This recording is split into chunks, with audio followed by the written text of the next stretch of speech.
असतील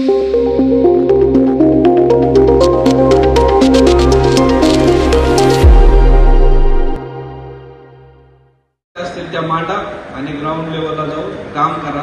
मतदानातून आपल्याला सगळ्या गोष्टी आपल्याला मान्य आहे। आदरणीय शरदचंद्रजी पवार साहेब उमेदवारी सत्यशील शेरकरला मिळालेली नाही। उमेदवार हा आदरणीय शरदचंद्रजी पवार साहेब उमेदवार आहे। हे कायम आपण या ठिकाणी लक्षात ठेवा। आम्ही असलेले स्टेजवरचे मान्यवर, तुम्ही असलेले सगळे मान्यवर मंडळी हे उमेदवार आहेत। तुम्ही सत्यशील शेरकर आहात हे फक्त तुम्ही लक्षात ठेवा आणि अशा पद्धतीने काम करावं अशी विनंती करतो।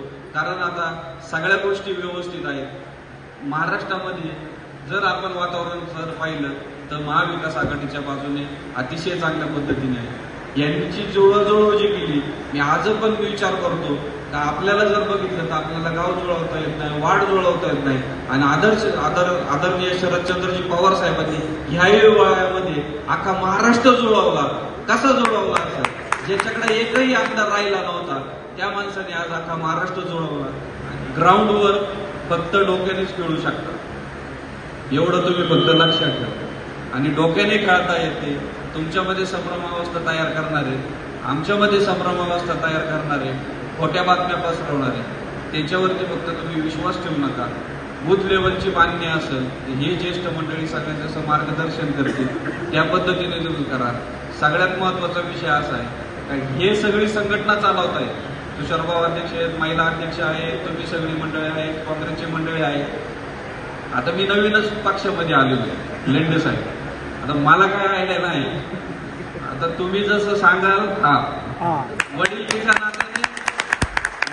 नात्याने तुम्ही जो आदेश द्याल तो आदेश पाळायचा आम्ही काम करू। तुम्ही संघटना आणि हे सगळे पदाधिकारी आणि निवडणुकीचं तुम्ही ज्या पद्धतीने सांगितलं, तुमदार आहे, गाडीवाला आहे, टायरवाला आहे, नर्सरीवाला आहे, हे सगळे जे लोक आहेत त्या 50,000 लोकांना आम्ही भेटून आलेलो। आमचा प्रत्येक माणूस तिथपर्यंत जाऊन आलेला आहे आणि त्याचं म्हणणं असं आहे का आपल्याला कधीतरी कितीतरी वर्षानंतर आज संधी मिळालेली, त्याचं सोनं या निमित्ताने या ठिकाणी करायचं। पण आता ह्या इलेक्शनचा अनुभव तुम्हाला जास्त आहे, त्याच्यामुळं तुम्ही आम्हाला सांगा त्या पद्धतीने आम्ही सगळे मंडळी कामकाज करू। तुम्ही जो आदेश द्याल त्या आदेशावर आम्ही कामकाज करू।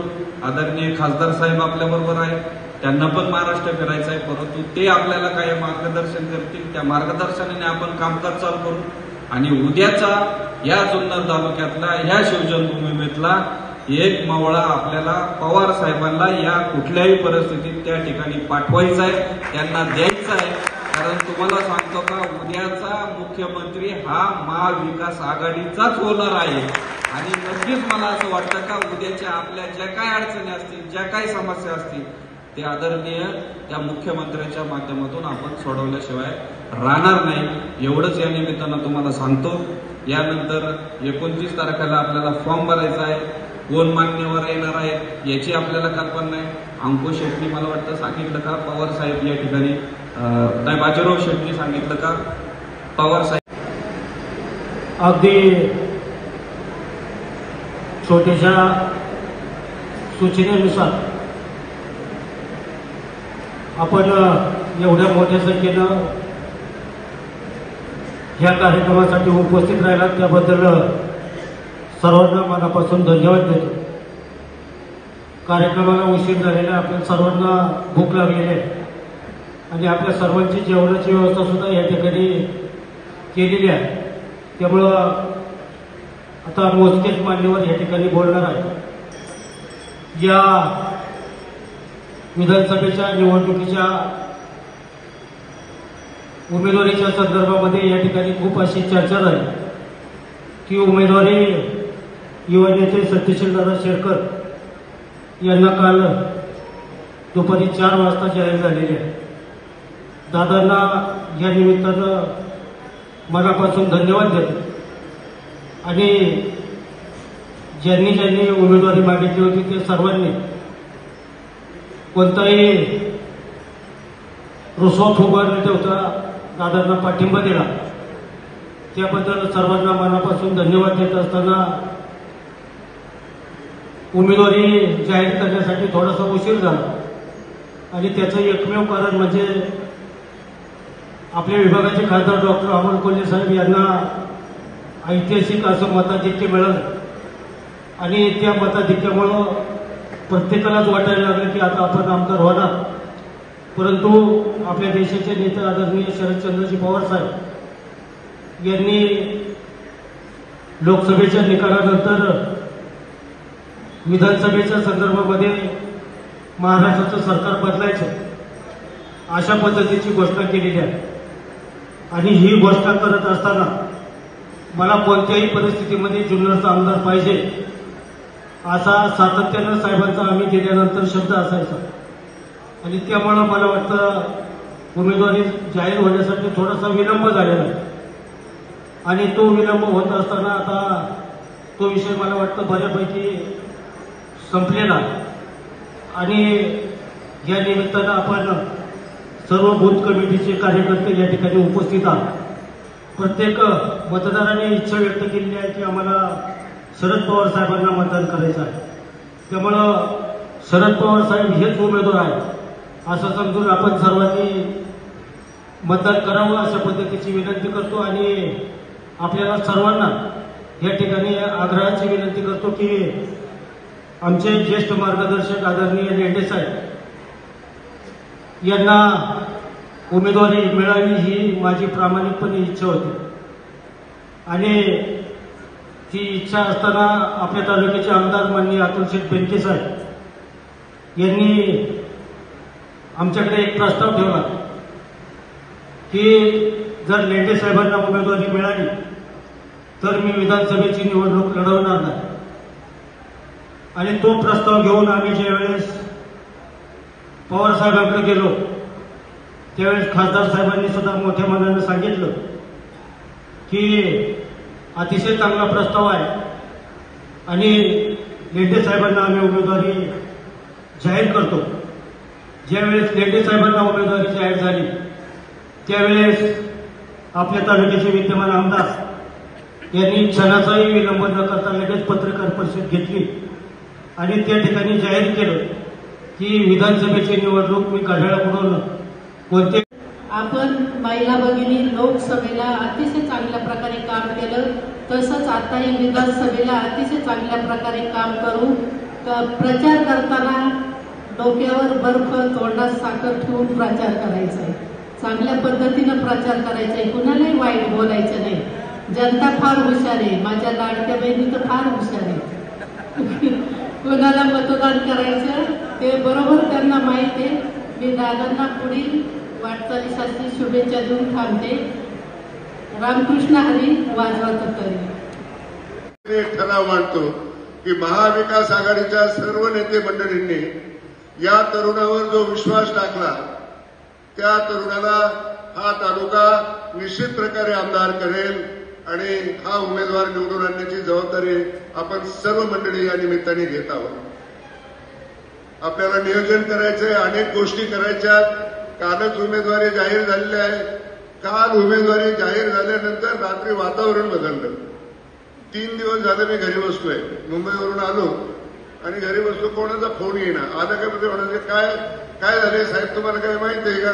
म्हटलं काय माहिती नाही बा, मी तुझ्या सरकार बसतोय इकडं. वातावरण जरा टेन्स मध्ये आलं की काय उमेदवारी का जाहीर होत नाही, उमेदवारी का जाहीर होत नाही. काल 4 वाजता प्रांताध्यक्षांनी ज्यावेळी पत्रकार परिषद घेतली आणि सत्यशील दादाचं नाव घेतलं, सगळ्या तालुक्यातून अभिनंदनाचा आमचा वर्ष. आम्ही उमेदवार, आम्ही त्यांच्या विरोधात तिकीट मागतोय आणि लोक आमचं अभिनंदन करतात की दादाला तिकीट मिळालं. काय योगायोग आहे दादा, काय वातावरण आहे तालुक्यातलं. इतका सुसंस्कारी तालुका आहे. या तालुका संस्कारक्षम आहे, शिक्षणाने पुढे आहे, उद्योगाने पुढे आहे, सगळ्यांनी पुढे आहे. हा अग्रगण्य तालुका आहे महाराष्ट्रामधला आणि या अग्रगण्य तालुक्याची उमेदवारी आपल्याला मिळाली. राजकारण जर पाहायचं म्हटलं तर गेल्या 10 वर्षामध्ये 5 वर्षामध्ये आपण राजकारण पाहिलं की सातत्याने आपल्याला अपयश येत होतं. 10 वर्ष पहिल्यांदा आमदार झाला, परत शिवसेनेचा झाला, परत मनसेचा झाला, परत आपला झाला. हे असं सारखं हे रांगणं चालू होतं. परंतु मागच्या वेळेला खासदारकीला डॉक्टर अमोल कोल्हे उभे राहिले. आपण सगळ्या पक्षांनी एकत्र आलो. आपण करती धरती मंडळी या परिसरातले सगळे एकत्र झालो आणि अमोल कोल्हे साहेब निवडून आले. अमोल कोल्हे साहेब निवडून आल्यानंतर आपण आमदारकीचा सीट देखील सक्षमपणे निवडून आणलं. शरद पवार त्यांच्याबरोबर कोण राहतो, उद्धवसाहेब ठाकरे त्यांच्याबरोबर कोण राहतो, काँग्रेस बरोबर कोण आहे, कोण पक्ष सोडून गेलेले नाही आणि कोण निष्ठावंत आहे आणि कोण हा कारभार नीट करणार आहे, हे महाराष्ट्रातल्या लोकांनी हेरलं आणि परत आपल्याला खासदारकीच्या निमित्ताने कधी नव्हे एवढा 50,000 मताचा डोंगर देऊन 1.5 लाख मताचा डोंगर देऊन आपल्याला निवडून आणलं. या तालुक्यात 50,000 मतं जास्त दिली. इतका चांगला लोकांचा विश्वास आपल्यावर असताना आपण सक्षमपणे आपला उमेदवार निवडून येतोय. परंतु गहाण राहायचं नाही. विरोधकांचं असं चाललंय तर ते रोज तुम्हाला सगळ्या तालुक्यात सांगत होते, अहो ते आनंदरावचं शरद रावचं पटत नाही, शरद रावचं सत्यशीलचं पटत नाही, आमचं सगळ्यांचं पटत आहे. हे कोणाकोणाला पाहत नाही. ती सगळी लोक ह्या भानगडी करत होते आणि त्या भानगडीवर काल पूर्ण विराम झाला आणि आणून आपलं हे सगळं खटल्याचं घर जे आहे महाविकास आघाडीचा ते सगळं एकत्र आहे. उत्तम प्रकारचं नियोजन आपण करू. आताच माझ्या मित्रांनी सांगितलं आल्यावरून किती गाड्या पाहिजेत. दादा नियोजन आपण करू. कार्यकर्त्याला सक्षमपणे नियोजनाचा भाग म्हणून सहभागी करून घेऊ. परंतु इलेक्शन अत्यंत बारकाईने करायचं असतं मित्रांनो. डोळ्यात तेल घालून इलेक्शन करावं लागेल. स्पर्धा असते आणि स्पर्धा कमी समजायची नसते आणि सक्षमपणे त्याला तोंड देण्यासाठी आपल्याकडे सगळे अनुभवी मंडळी आहेत. त्यांनी 2-2, 4-4, 10 आमदार केलेले आहेत, 5-5 वेळा खासदारकीच्या निवडणुका केलेल्या आहेत, त्याचं नियोजन केलेलं आहे. सगळा पक्ष आपण पाहिलेला आहे. आपण स्वतःच नेते तयार केलेले आहेत. आपल्याला सगळ्याला अनुभव आहे आणि म्हणून या तालुक्याची युवकाची नाळ असेल, युवतीची नाळ असेल, स्त्री असेल, पुरुष असेल, शेतकरी वर्ग असेल, कामकरी वर्ग असेल, कष्टकरी वर्ग असेल, या सगळ्या वर्गाची एकत्र बोट बांधून त्यांना योग्य असं नेतृत्व देण्याच्या दृष्टीनं जे कर्तृत्व शरद पवार साहेबांनी देशामध्ये दाखवलं ते कर्तृत्व जोपासण्याची आणि त्यांना उमेदवार निवडून देण्याची संधी आपल्याला आहे. सत्तेचा कायापालट निश्चित होणार आहे. महाराष्ट्रातलं वातावरण आहे. सरकार बदलायचंय. आपल्याला फक्त 10 निवडून नाही आणायचा. महाराष्ट्राची लोक सरकार बदलणार आहेत आणि त्या सरकारमध्ये आपण सगळे सत्ताधारी पक्षाचे प्रतिनिधी असतो. आता लोक सांगतात सत्तेत असल्याशिवाय काम करता येत नाही. परंतु सत्ता देखील लोकांच्या विश्वासावर आपण आणायची असते. लोकांना फसवून सत्ता आणायची नसते आणि फसवलेल्या सत्तेबरोबर आपण जायचं नसतं. या तालुक्यामध्ये आमचा प्रबळ विरोध आहे. दादा कशाला विरोध आहे? भारतीय जनता पक्षाची ध्येय धोरणं या देशातली जी आहेत ती आमच्या सर्वसामान्य माणसाला मान्य नाही आणि त्याच्या विरोधात आम्ही ही निवडणूक लढतोय. जो कोणी भारतीय जनता पक्षाचं बोट धरेल तो आमचा माणूस नाही. आमचा माणूस कोण? जो आरएसएसच्या विरोधात, भाजपच्या विरोधात कणखरपणे बहुजन समाजामध्ये उभा राहून शाहू छत्रपती फुले छत्रपतींचा महाराष्ट्र योग्य दिशेने नेण्याचं काम जो करेल त्याच्या पाठीमागे आहोत. ही विचारधारा आपल्याला जोपासायची. मी या ठिकाणी परत बोलता येईल. उत्साह आहे. आजचं वातावरण चांगलं आहे. आपल्याला परवाच्या दिवशी नॉमिनेशन भरायचं आहे. नॉमिनेशन भरण्याचं नियोजन आपल्याला करायचंय. कार्यकर्ते रात्रीपासून सगळे आपल्याला विचारायला लागले. सगळ्या मोहळाच्या माशा जागेवर येत आहेत आणि 1-2 दिवसामध्ये उद्या सकाळपर्यंत आपल्याला सगळे शिवसेनेसहित आपण सगळे लोक एकत्र येऊन परवाच्या दिवशी जो नॉमिनेशन भरायचं आहे ते आपल्याला शक्ती प्रदर्शन करायचं आहे की हम भी कुछ कमजोर नाही आहे. कुणी काही सांगत असेल मी फार सशक्त आहे, अमका आहे, तमका आहे. आम्ही सुद्धा अशक्त नाही. आम्ही फार सशक्त आहोत. आम्ही शरद पवारांच्या विचाराची लेकरं आहोत.